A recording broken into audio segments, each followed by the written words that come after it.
आता मी पोहोचले होते माझ्या घरी आणि नेमके माझे पप्पा बाहेर आले. त्यांनी माझ्या हातातून बॅग वगैरे घेतली आणि मी सरळ भूक लागली होती त्यामुळे आतमध्ये गेले. तर आज होती आमच्या भैरवनाथ देवाची यात्रा, त्यामुळे मम्मीने मस्त पोळ्या वगैरे केलेल्या.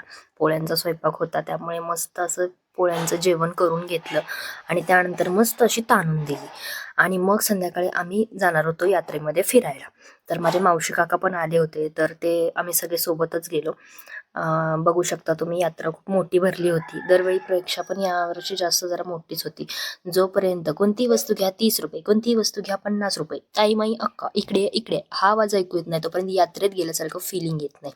त्यानंतर मी मग आकाश पाळण्यात बसलो आणि हा आकाश पाळण्याचा पूर्ण खंडाळाचा व्ह्यू आहे. माझी मावशी तर खूप जाम घाबरली होती, पण मी मस्त एन्जॉय करत होते.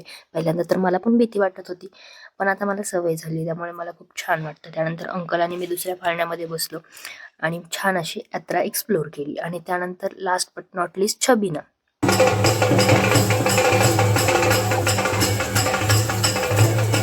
देवाचा छबिना होत नाही तोपर्यंत यात्रेची सांगता होत नाही. त्यानंतर मग आम्ही छान असे फोटो काढले आणि मग घरी यायला निघालो. तर असा गेला आमचा दिवस.